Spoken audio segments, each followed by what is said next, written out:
오늘 본문 누가복음 19장 1절부터 10절을 저와 여러분이 함께 한 목소리로 같이 봉독하시겠습니다. 예수께서 여리고로 들어가 지나가시더라. 삭개오라 이름하는 자가 있으니 세리장이요 또한 부자라.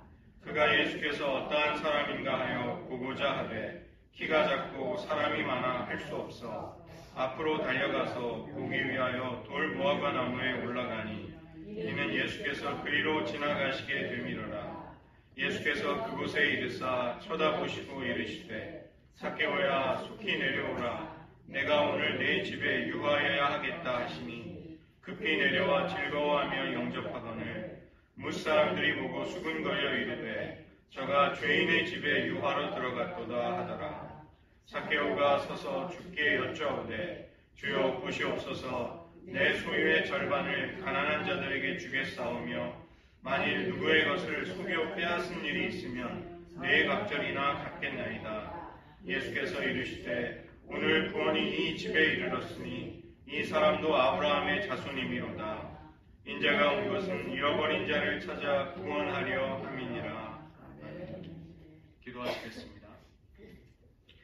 하나님, 우리를 구원하시되 단지 천국만을 약속하시는 것이 아니라 이 땅에서 주님의 사랑받고 은혜를 입은 자로서 우리의 정체성을 새롭게 하여 주시는 은혜 속에 그에 뒤따르는 새롭고 기쁨에 넘치고 활기로 가득한 인생을 주를 위해 살게 하셨사오니 그 기쁨을 오늘도 만끽하게 하시고 우리의 삶이 그 은혜 속으로 날마다 나아가게 하여 주시옵소서. 모든 말씀 예수님의 이름으로 기도드립니다. 아멘.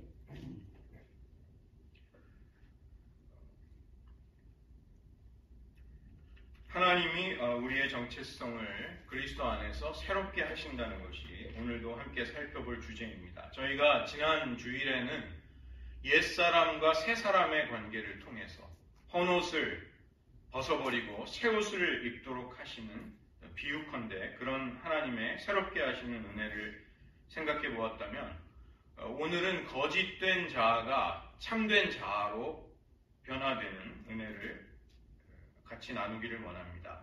우리가 주님을 진정으로 만나게 되면 받게 되는 축복이 있습니다. 그것은 하나님이 의도하신 대로의 우리 자신으로 살아가게 되는 것입니다. 우리가 애써 누구에게 잘 보이거나 혹은 나의 수치와 연약함을 이렇게 위장하거나 가리기 위해서 애쓰고 고뇌하는 모든 그 헛된 노력으로부터 완전히 해방을 받게 됩니다. 우리는 아주 꺼리낌이 없이 자연스럽게 나의 모습 그대로를 사랑해 주시고 인정해 주시는 주님 앞에서 살게 되는 은혜가 찾아오는 것입니다. 두 번째는 그 고라자손이 내 백성 내 아비의 집을 잊어버리라 이렇게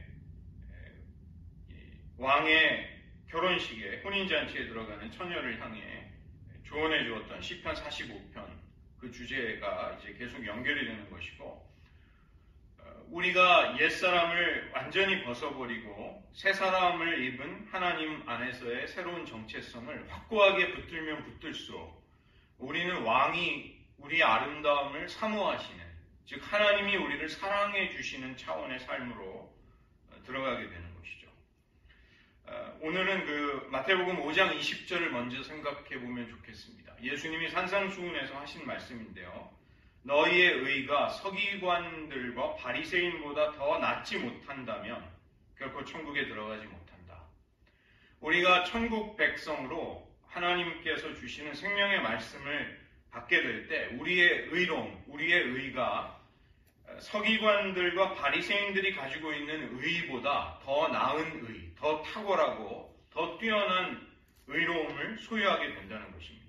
겉으로만 율법을 지키고 스스로를 의롭게 여겼던 서기관과 바리새인들의 외면적인 경건, 피상적인 믿음이 아니라 더 나은 의가 우리에게 열리게 되는 것이죠. 철두철미하게 내 존재의 참된 변화가 이루어지는 그런 종류의 신앙이 우리에게 찾아오는 것입니다. 우리가 외향적으로, 외적으로 어떻게 살아가는가, 어떤 실존으로 살아가는가, 이것은 우리의 내면이 어떻게 형성되는가에 달려 있습니다. 우리의 속사람이 어떻게 만들어지는가가 결국은 우리의 모든 외적인 삶을 규정짓고 형성하게 되는 것이죠. 눈에 보이는 우리의 모습은 그것에만 그치지 않습니다. 우리의 이면, 보이지 않는 내적인 세계가 우리의 삶으로 반영이 되고 표현될 수밖에 없는 것입니다. 가장 신실하게 깊이 있게 평생 예수님을 닮아가는 한 성도의 삶이건 혹은 우리가 교회 바깥에서 약에 찌들은 거리의 노숙자이건 간에 그들 모두는 나름대로의 영성을 개발하고 영성을 형성해온 그 결과로서의 삶을 살고 있는 것이죠. 우리의 도전이자 신앙이 가져다주는 축복이 있습니다. 우리의 존재가 그리스도 안에서 전적으로 새로워지고 자유로워질 수 있다는 것입니다. 하나님이 우리를 그리스도 안에서 새로운 존재, 새 피조물, 그리고 복음과 부르심에 합당한 삶으로 부르시고 실제로 그러한 삶을 살아갈 수 있는 은혜를 주시는 것이죠. 옛사람을 벗어버리고 새 사람을 입으라. 이 문제를, 이 명령을 하나님은 전적으로 우리의 소관에 맡겨두신 것이 아니라 너희가 서로 거짓말을 하지 말라. 옛사람을 너희가 벗어버렸고 새 사람을 입었기 때문이다. 하나님이 그리스도 안에서 우리에게 이미 이루어주신 그 변화가 우리에게 새로운 삶을 가능하게 하는 것입니다. 우리의 심령이 새로워지고 거룩하고 온전하게 변화를 받는 것은 이처럼 피할 수 없는 가장 중요한 문제인데 이것이 인간의 내부, 우리 안에는 이 문제의 해답을 찾을 길이 없습니다. 오직 예수님을 통해서 하나님의 선과 하나님의 능력을 힘입는 것, 덧입는 것, 이것이 진정으로 우리를 충족시켜주고 만족시켜주는 변화에 이르는 길이죠. 내가 누구인가, 내가 어떤 존재이고 그 존재에 맞는 삶을 과연 어떻게 살 수 있는가?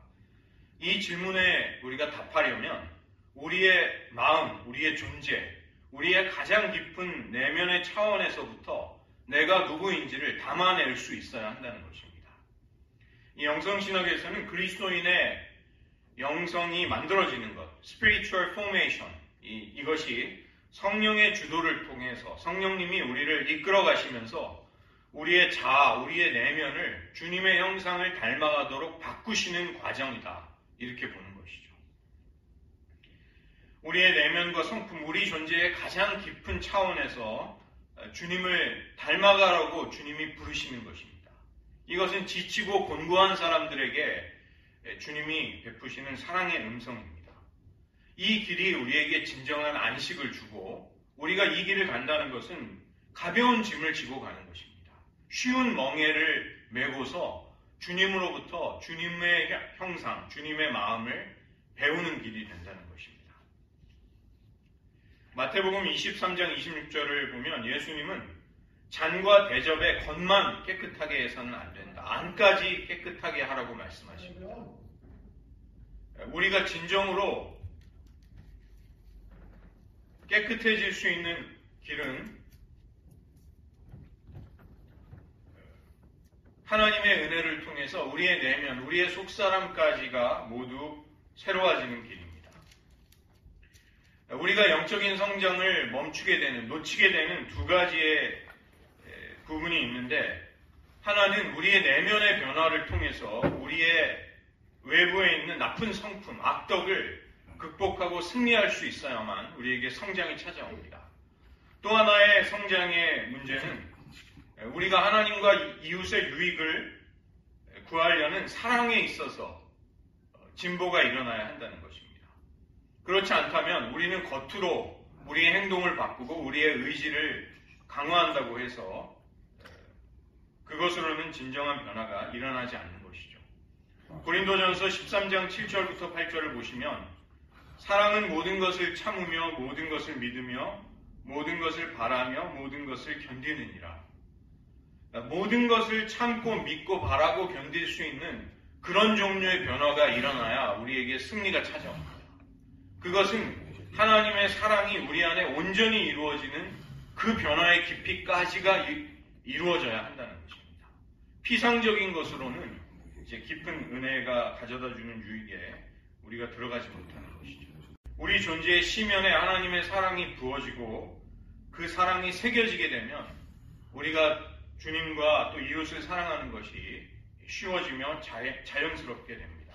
새로워진 심령과 마음으로부터 하나님의 사랑이 흘러가는 것을 이제 경험할 수 있게 되는 것이죠.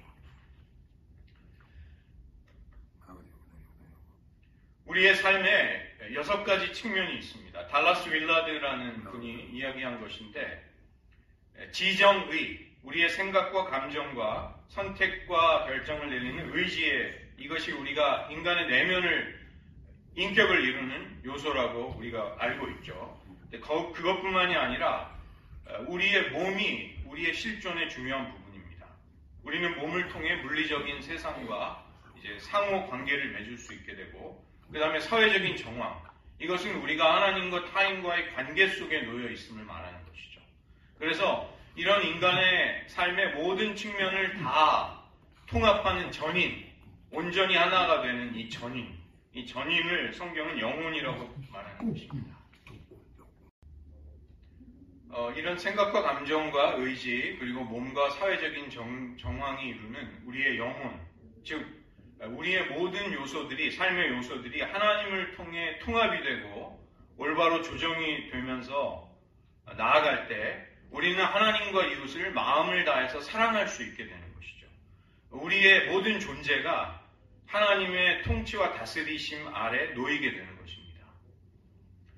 먼저 생각이 있는데요. 우리는 생각할 수 있는 이런저런 소재, 생각거리를 우리의 생각 안에 담아두고 그것을 통해 사고를 하고 또 그것을 우리가 마음으로 헤아려 추적할 수 있게 됩니다. 우리가 환경과 감각이라는 테두리를 넘어설 수 있는 것은 우리가 생각할 수 있는 힘이 있기 때문이죠. 생각은 추리라든가 과학적인 사고, 상상력과 예술을 통해서도 옵니다. 그리고 하나님의 계시가 생각이라는 형태를 가지고 우리에게 찾아옵니다. 감정이라는 것은 생각거리에 대해서 우리가 생각하고 있는 것에 대한 매력이나 반감, 그것을 싫어하고 좋아하는 것을 통해 반응을 하게 되죠. 그래서 생각이나 감정은 따로따로 움직이는 것이 아니라 사실은 언제나 함께 역사하고 함께 다니게 됩니다. 무언가가 우리의 머릿속에 떠오르지 않는다면 감정도 생기지 않습니다. 모든 것에서 초연하는 무관심은 이 감정이 없는 것이 아니라 그 감정이 부정적이고 아주 낮은 수준의 감정만을 가지게 되는 것이 무관심인 것이죠. 그 다음에 우리는 선택이나 결정을 내릴 수 있는 우리의 의지를 가지고 그 의지를 구사합니다.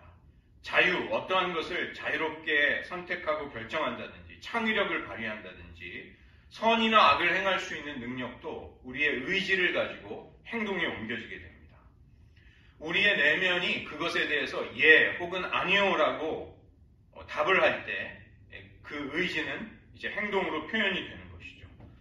이런 의지를 가지고 행동하는 것이 결국은 인간의 심령을 만드는 것입니다. 우리가 우리의 내면에 대해서 눈을 뜨고 주의해야 할 부분이 바로 이런 것입니다. 성경은 하나님이 우리의 마음을 보신다, 우리의 심령을 보신다 이렇게 말씀합니다. 이것이 바로 우리의 존재의 심장인 것이죠. 우리의 내면의 핵심. 하나님은 그것을 보시는 것입니다. 그 다음에 우리가 몸을 가지고 있다는 것은 물리적이고 사회적인 관계 속에서 우리가 살아가는 것을 말하는 것이죠. 우리는 몸을 가지고 이 땅에 왔습니다. 그리고 사회적인 관계 속에 우리의 몸을 가지고 참여하는 것입니다. 만약에 오늘 제가 예배를 인도해야 되는데 제 몸이 여기에 나타나지 않는다면 그것은 말도 되지 않는 것이죠. 몸은 반드시 우리의 삶의 모든 부분에 거기에 개입이 되어 있습니다. 몸을 가지고 있기에 우리는 나만의 독특한 삶을, 나만의 생명을 이루면서 사는 것이죠. 이 몸 자체는 선하거나 악하지 않습니다. 악에 물들어서 악의 영향을 받을 수도 있지만 하나님이 우리를 구원하실 때 우리의 몸이 구속이 되고 우리는 하나님 나라에 변화된 거룩해진 몸을 가지고 역시 들어가게 됩니다. 그래서 우리가 경건을 훈련한다는 것은 결국은 모든 우리의 몸을 포함하는 모든 과정에 함께 연결이 되어 있는 것이죠. 성경이 영혼이라고 할 때는 이러한 모든 것들을 통합하는 우리의 전인적인 차원, 그것을 말하는 것입니다. 그 때문에 성경은 인간 자체를 영혼이라고 말씀합니다. 인간의 목숨, 생명을 말할 때도 영혼이라고 지칭을 하는 경우가 많습니다. 시편 42편 5절에 내 영혼아 어찌하여 낭망하며 어찌하여 내 속에서 불안하여 하는가? 너는 하나님을 바라라. 내 영혼아, 이렇게 인간을 그렇게 부르는 것입니다. 누가복음 12장 19절에도 보면 어리석은 부자의 말이 나옵니다.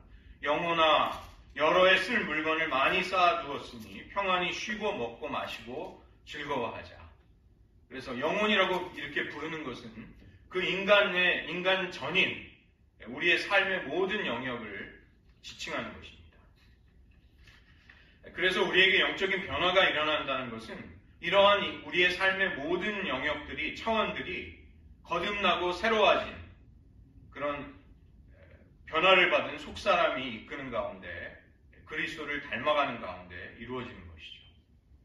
그래서 우리가 결심을 한다고 해서, 우리의 의지를 더 강화한다고 해서 억지로 이런 변화를 만들어낼 수가 없습니다. 우리가 주님을 사랑하고 평생 그분을 따라가는 가운데 은혜를 받으며 우리는 변화와 성장을 경험합니다. 시편 63편 8절을 보면 시편 기자가 나의 영혼이 가까이 주를 따른다 이렇게 표현하고, 사도 바울도 빌립보서 3장에서 내가 그리스도와 그 부활의 권능과 그 고난의 참여함을 알려고 하여서 그의 죽으심을 본받는다 이렇게 말하고 있습니다. 두 번째로는 우리의 신앙에서 일어나는 역설의 신비가 있는 것이죠. 우리는 자기를 부인할 때 진정으로 주님의 제자가 돼서 그분을 따를 수 있게 됩니다. 우리의 목숨을 잃어버릴 때 우리는 생명을 찾을 수가 있고, 우리의 육체를 위해서 심는 일을 그치고 성령을 위해서 심을 때 우리는 영원한 생명을 거기에서 수확하게 됩니다. 예수님이 자기를 부인하고 나를 따르라고 말씀하셨죠. 이것은 자아를 부정하는 것이 아닙니다. 우리는 자아라는 인격의 독립성을 가지고 독특한 나라는 존재를 가지고 살아갈 수 있습니다. 그렇기 때문에 자기를 부인한다는 것은 우리의 의지를 마치 없는 것처럼 무력하게 만든다든지 인간의 인간됨을 부정하는 것이 아닙니다. 마태복음 10장 39절에서 자기 목숨을 얻는 자는 잃을 것이고 나를 위하여 자기 목숨을 잃는 자는 얻으리라 이렇게 말씀하셨죠. 이 예수님의 가르침은 나 자신의 생존을 궁극적인 기준으로 삼지 말라는 것입니다. 그런 태도는 나를 하나님처럼 대하는 것이죠. 빌립보서 3장 5절에서 사도 바울은 탐심을 우상숭배라고 이야기했습니다. 탐심은 나의 욕심, 나의 욕망을 최고의 자리에 두는 것입니다. 즉, 나 자신을 하나님처럼 대하는 우상화, 내가 나 스스로를 우상으로 만드는 것이 탐욕인 것이죠. 이처럼 나 자신을, 내 욕심을 최고로 삼는 것이 육신의 생각이고 그 마지막은 사망이라고 말씀하고 있는 것입니다. 그래서 그런 마음은 자기의 육체를 위해서만 심게 됩니다. 즉, 자기의 자아가 원하는 것만을 원하고 자기 자신만을 위해서 투자하는 삶을 사는 것이죠. 그리고 그 마지막은 썩어질 것을 거두게 된다. 이렇게 말씀합니다.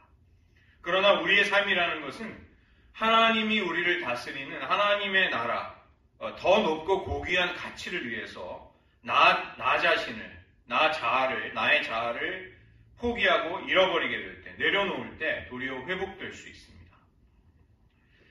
내 삶의 주관자가 나라고 생각하면서 사는 것, 내가 내 인생을, 내 운명의 주인이고 내 영혼의 선장이다 이렇게 생각하면서 살아가는 태도를 버리는 것입니다. 우리가 내 인생에서 궁극적인 기준, 내 인생의 주인이 되기를 버리고 우리의 육체를 위해서 투자하는 일을 멈추게 될 때 거기에서 희망이 생깁니다. 그래서 기독교 신앙을 가진다는 것은 나를 지키고 나를 높이고 나 자신에게 도취되는 그것이 목표가 되는 삶을 버리는 것입니다. 고라 자손이 왕의 신부가 되어서 이제 결혼식장에 입장하는 신부에게, 처녀에게 하는 조언이 바로 그것이죠. 너의 집과 너의 아비의 집을 잊어버려라.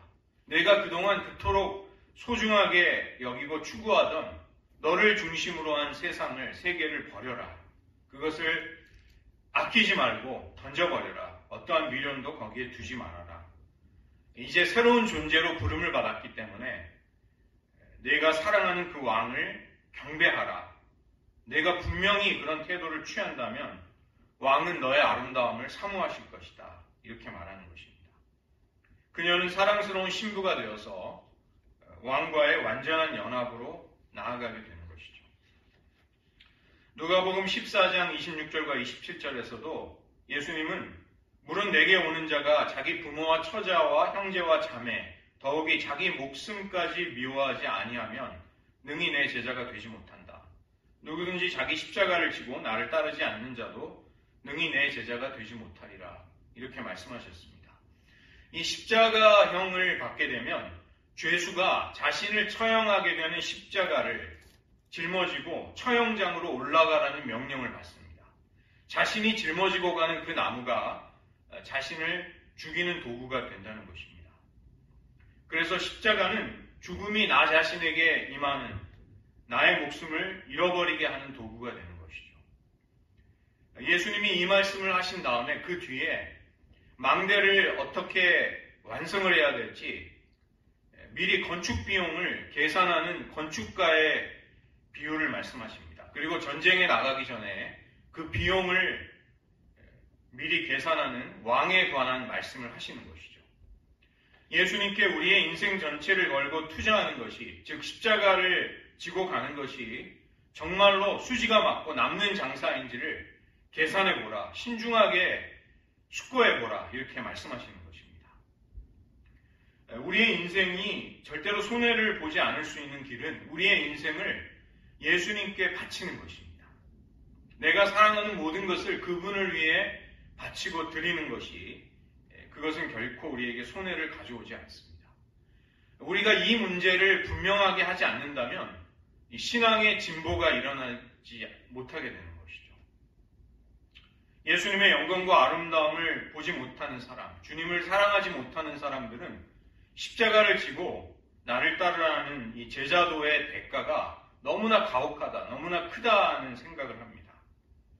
그러나 우리는 주님의 말씀 그대로 주님을 따르게 될 때 우리에게 찾아오는 대가, 우리가 치러야 할 대가, 우리에게 찾아오는 보상, 이러한 것들을 생각해 볼 수 있어야 합니다.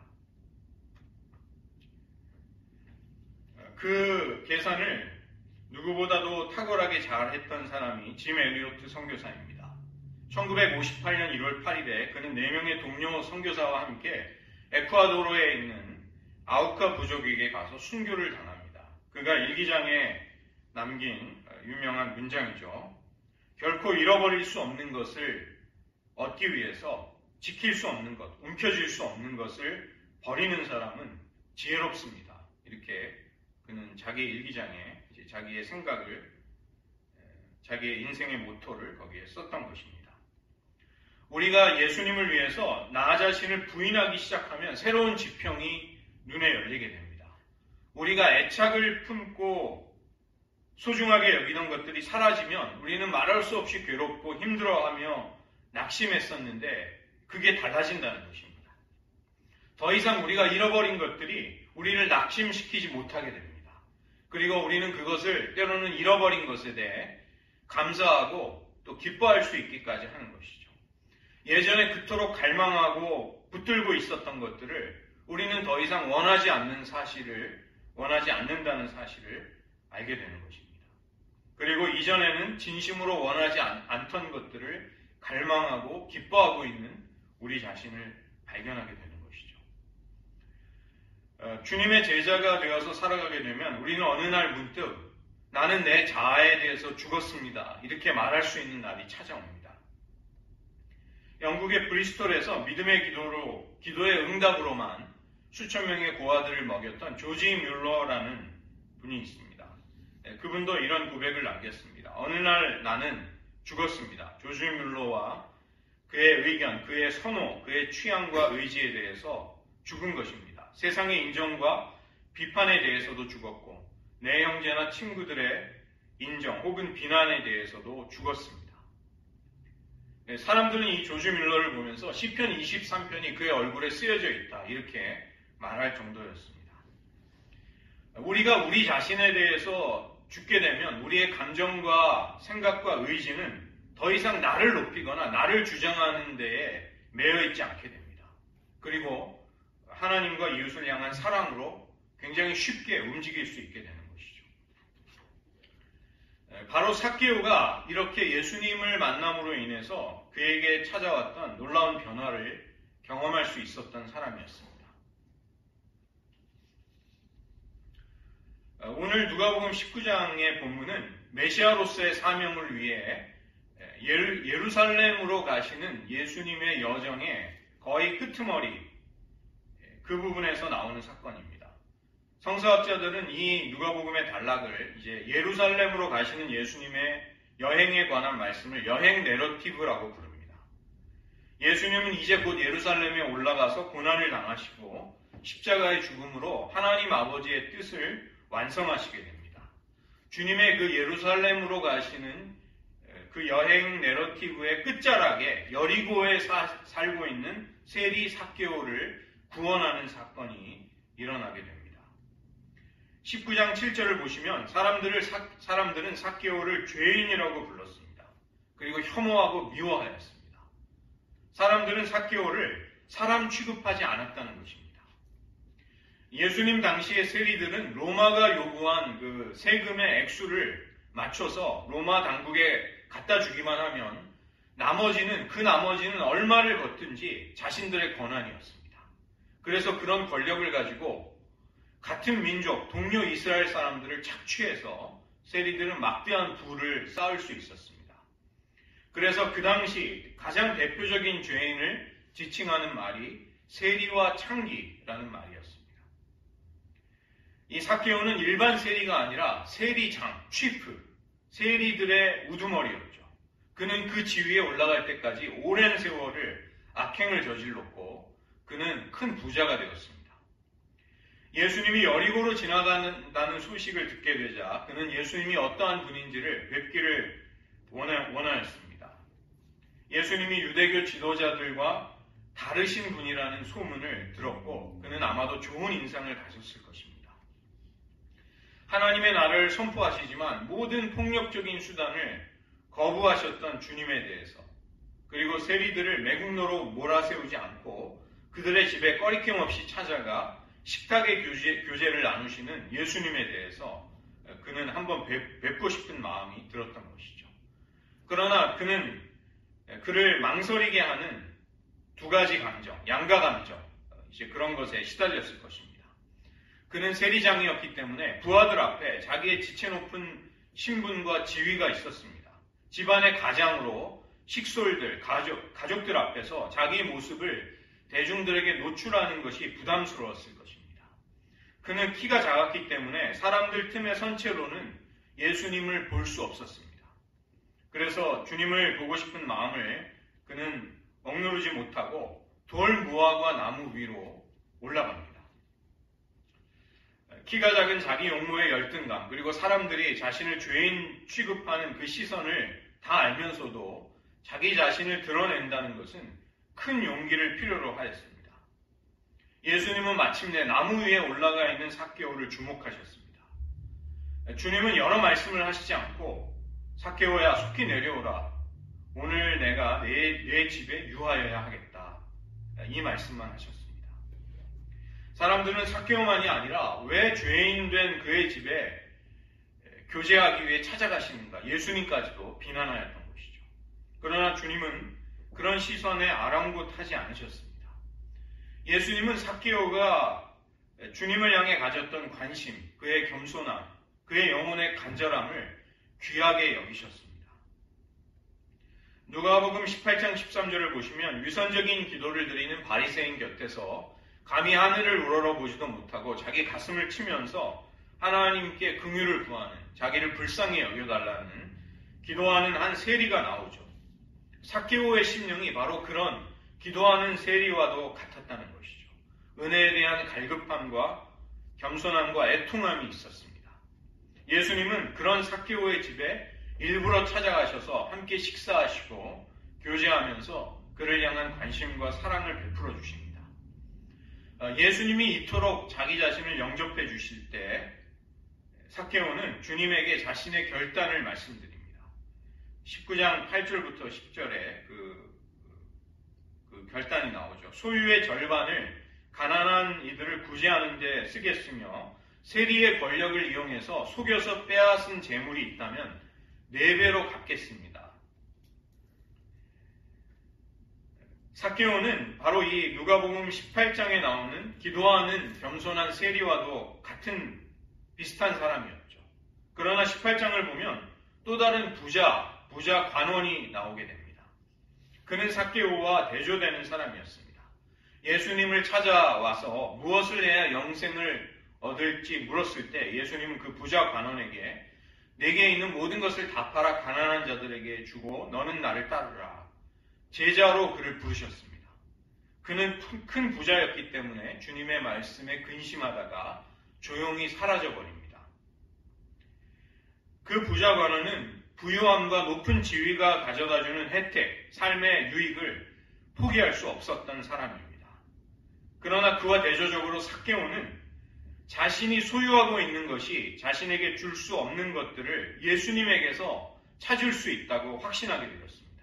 그렇게 되자 그는 담대하게 결정적인 행동을 지체하지 않고 실천에 옮깁니다. 예수님은 그를 향해 놀라운 선포를 하시는데 19장 9절의 말씀입니다. 오늘 구원이 이 집에 이르렀으니 이 사람도 아브라함의 자손이미로다. 어느 누가 그토록 악명 높고 부정한 세리 삭개오에게 구원이 선포될 수 있을지 상상하지 못하였을 것입니다. 같은 민족 이스라엘 사람들에게 로마에 부역하는 배신자로 낙인 찍힌 사람, 부정한 재물을 모아서 호의호식하는 그에게 구원이 선포된 것입니다.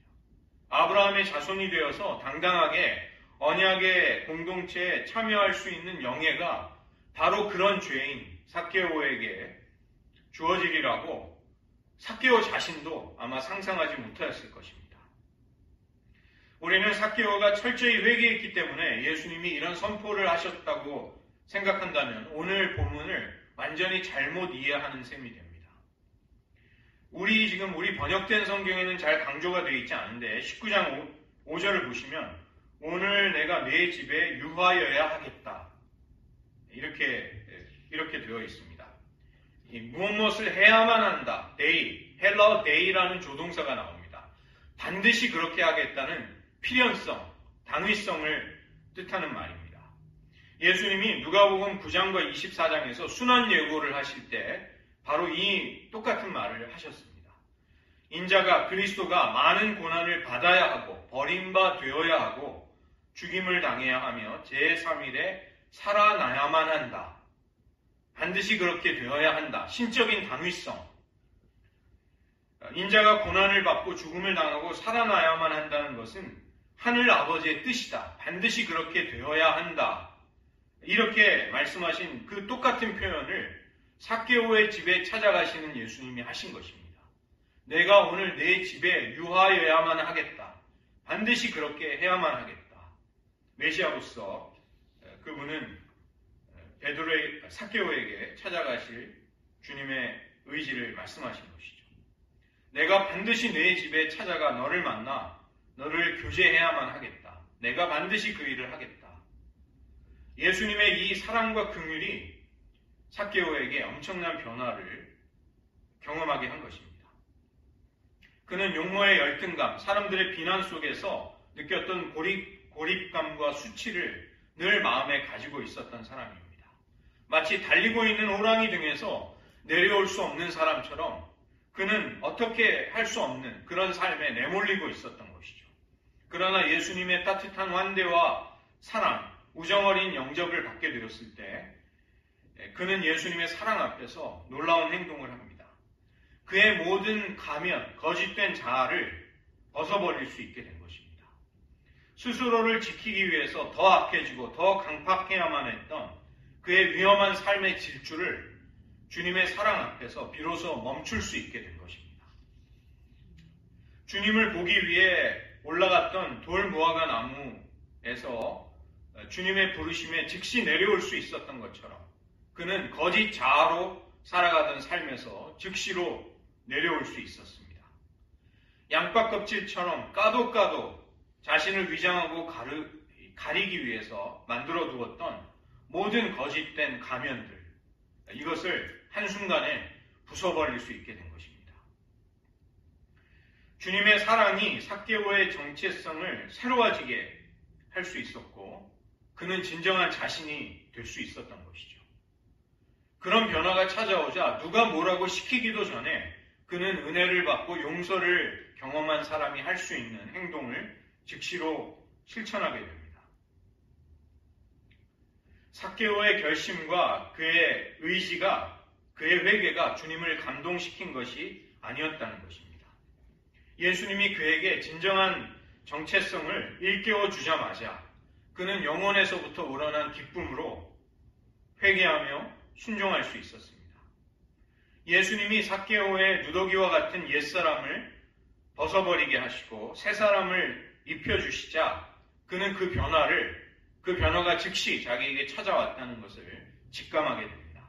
그리고 바로 새로워진 하나님의 백성으로서의 삶을 살아가게 되는 것이죠.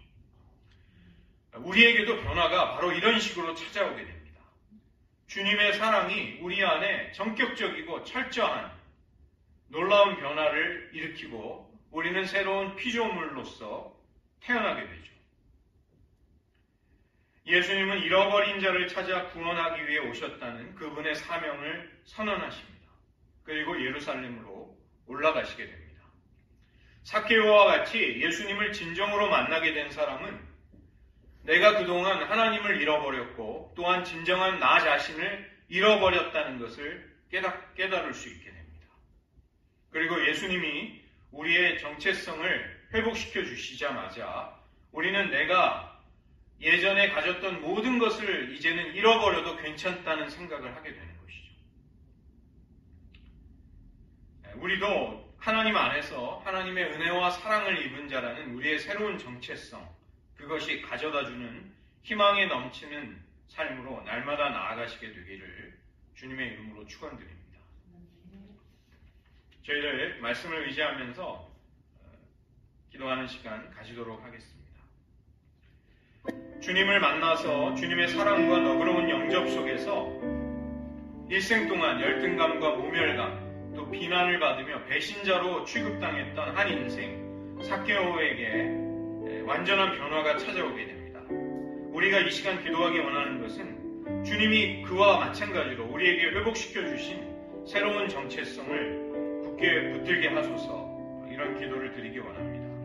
주님 앞에 우리의 연약함과 수치와 죄악을 모두 내려놓고 주님의 구원을 즐거워하게 하소서.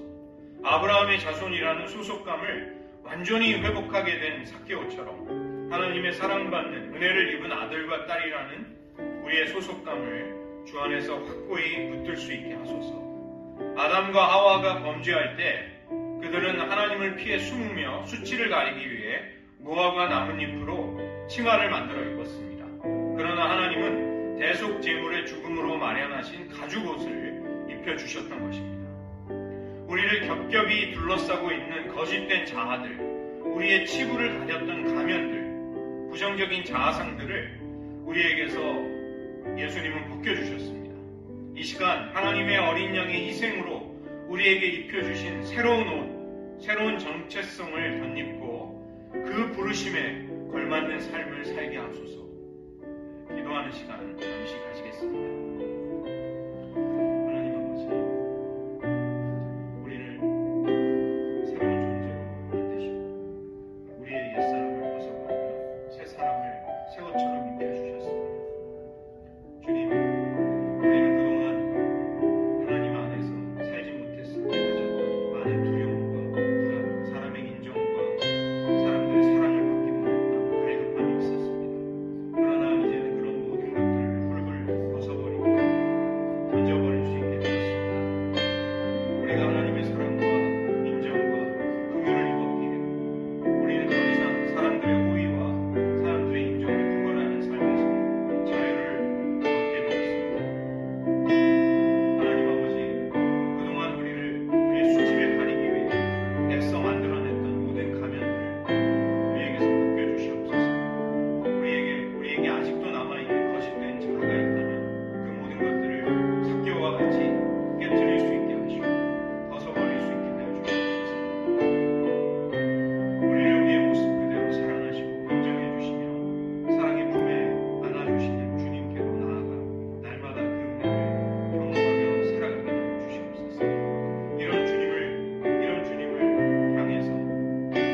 기도하겠습니다.